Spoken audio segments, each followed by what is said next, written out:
Radhe Radhe friends. मैं आपको दशहरा पूजने की विधि बता रही हूँ। दशहरा किसी के यहाँ आटे से, किसी के यहाँ खाड़िया से, तो किसी के यहाँ गोबर से बनाते हैं। उसकी रोली चावल से पूजा की जाती है। कोई कोई लोग नवरात्रि के जो ज्वारे होते हैं उनकी भी पूजा करते हैं और वो भी चढ़ाते हैं। शाम को सीमा उल्लंघन करने जाते हैं, एक दूसरे को सोनापाली के पत्ते देकर के बधाई भी देते हैं।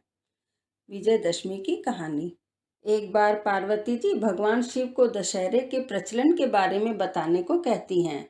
इस पर शिव जी कहते हैं कि अश्विन माह की शुक्ल दशमी को नक्षत्रों के उदय होने से विजय नाम का काल बनता है और वह सब कामनाओं को पूरा करने वाला होता है। यदि कोई शत्रु पर विजय पाना चाहता है तब इसी समय उसे प्रस्थान करना चाहिए, और यदि इस दिन श्रवण नक्षत्र का भी योग बनता हो तो वह और भी अधिक शुभ होता है।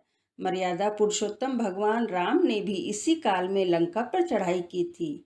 यह दिन बहुत पवित्र माना गया है और क्षत्रियों का यह प्रमुख त्योहार भी होता है। बेशक शत्रु पर चढ़ाई ना भी करनी हो, लेकिन इस दिन राजा अपने दल बल के साथ तैयार होकर जाता है और तमाम सज्जा के साथ पूर्व दिशा में जा करके शमी के पेड़ की पूजा करता है।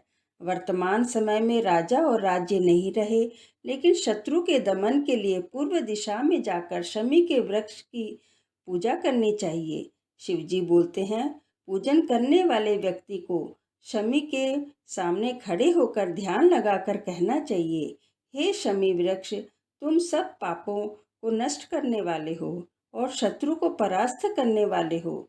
तुमने अर्जुन के धनुष भी धारण किया है और रामचंद्र जी से प्रिय वाणी भी कही है। पार्वती जी कहने लगी, शमी वृक्ष ने कब अर्जुन का धनुष धारण किया और कब रामचंद्र जी से प्रिय वाणी की? कृपया यह विस्तार से बताएं। शिव जी ने उत्तर दिया, जुए में हारने के बाद दुर्योधन ने पांडवों को वनवास दिया था और कहा था कि 12 वर्ष तक पांडव कहीं भी रहें और घूमें, लेकिन 13वें वर्ष उन्हें अज्ञातवास करना पड़ेगा। यदि इस अज्ञातवास के दौरान उन्हें कोई पहचान लेता है तो उन्हें फिर से 12 वर्ष का वनवास करना होगा। इस अज्ञातवास के समय अर्जुन अपना धनुष बाण एक शमी के वृक्ष पर रखकर राजा विराट के यहाँ ब्रह्मलता के रूप में रहते थे। विराट के पुत्र कुमार ने गौओं की रक्षा के लिए अर्जुन को अपने साथ रखा था और शमी के वृक्ष से अपना धनुष निकाल करके शत्रुओं को परास्त किया था। इस प्रकार शमी के वृक्ष ने अर्जुन के हथियारों की रक्षा की थी। शिव जी आगे कहते हैं कि विजयदशमी के दिन रामचंद्र जी को लंका पर चढ़ाई करने के लिए प्रस्थान करते समय शमी वृक्ष ने कहा था कि आपकी विजय होगी, इसलिए विजय काल में शमी वृक्ष की भी पूजा की जाती है। एक बार राजा युधिष्ठिर के पूछने पर श्री कृष्ण ने उन्हें बताया था कि हे राजन, विजयदशमी के दिन राजा को स्वयं अलंकृत होकर अपने दासों और हाथी घोड़ों को श्रृंगार करना चाहिए। उसके बाद गाजे बाजे के साथ मंगलाचार करना चाहिए। राजा को उस दिन अपने पुरोहित के साथ पूर्व दिशा में जाकर अपनी सीमा से बाहर निकलकर वहां वास्तु पूजा करवानी चाहिए।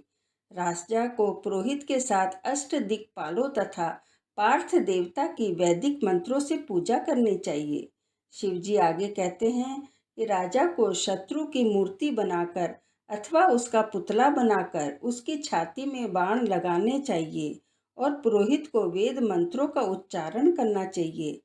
ब्राह्मणों की पूजा करके हाथी घोड़े अस्त्र शस्त्र आदि का निरीक्षण करना चाहिए। सारी क्रियाएं करने के उपरांत ही वापिस अपने महल आना चाहिए।